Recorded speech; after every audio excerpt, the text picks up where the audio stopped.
అంత పాజిటివ్ కాకుండా కూడా మనం ఉన్నది ఇంటర్వ్యూ కాబట్టి ఉన్న వాస్తవాలు కూడా కొన్ని చెప్పుకోవాలి మనం.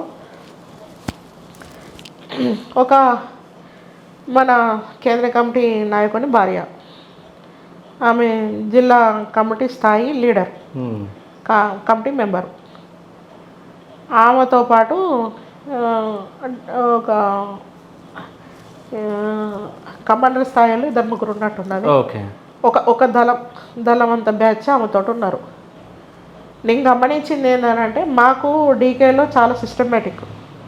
ఏదున్నా నీకు ఇంత పండు దొరకని దాంట్లో ఎంతమంది ఉంటే అంత షేర్ చేస్తారు. ఇన్ఫర్మేషన్ అనేది బయటికి పోవద్దు. తెలియకుండా దళ కమాండర్కు తెలియకుండా కానీ ఏది కూడా మనం ఎవరిని నమ్మడానికి లేదు. చాలా సిన్సియర్గా ఉండాలి. ఏది పడితే అది ఫోన్స్ యూజ్ చేసేది కూడా ఉండదు అన్నట్టు. ఇక్కడ చూస్తే క్వైట్ ఆపోజిట్ ఉన్నది. ఆమెదే ఇష్టారాజ్యం. ఎవరు పడితే వాళ్ళు వస్తున్నారు, పోతుంది, మాట్లాడుతుంది, వస్తుంది. మాకే 2-3 సార్లు విషప్రయోగాలు కూడా జరిగినాయి. అవి గమనించి మేము తినలేదు అక్కడ టిప్రగఢ్ ఏరియాలో ఉన్నప్పుడు. ఫుడ్ అంతా మన నీళ్ళమందు, మన బట్టలకు వేస్తే నీళ్ళమందు కలర్ అవుతుంది కదా, ఆ టైప్ అయిపోయింది.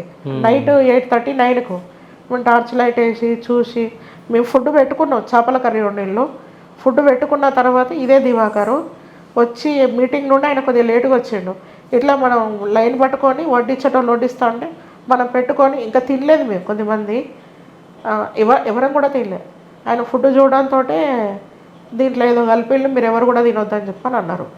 ఆ వండుకొచ్చిన వాళ్ళు అంటే ఇక్కడే వండిళ్ళు, కానీ రైస్ కానీ మిగతా తీసుకొచ్చిన వాళ్ళు అంటే ఊళ్ళో వాళ్ళు వచ్చి వండిళ్ళు. మిగతా వాళ్ళు మీటింగ్లో ఉంటే ఏం కలవలేదు, అది ఇది వాటర్ అట్లాంటివి అంటే ఎంత వాటర్ అయినా అట్లా ఉండదు. వాటర్ ఒకవేళ వేరే రకంగా ఉంటే అన్నం వేరే కలర్ అవుతుంది, కానీ ఈ కలర్కు రాదు. అది మీరు ఎవరు తినకండి, మనం ఇక్కడ ఎవరు ఉండొద్దు అని చెప్పి అన్నం అంతా అక్కడ ఆడాలా అందులో పడేసి మేము ఆడ లేకుండా మేము చదువుకొని వాళ్ళకి అప్పటికి ఎవరు కూడా మీరు మా వెనకాల ఫాలో కావద్దు అని చెప్పి మేము అక్కడ నుండి చాలా దూరం వెళ్ళిపోయినాం అన్నట్టు. ఆడ లేకుండా అట్లా సేఫ్ అయిన సందర్భాలు ఉన్నాయి.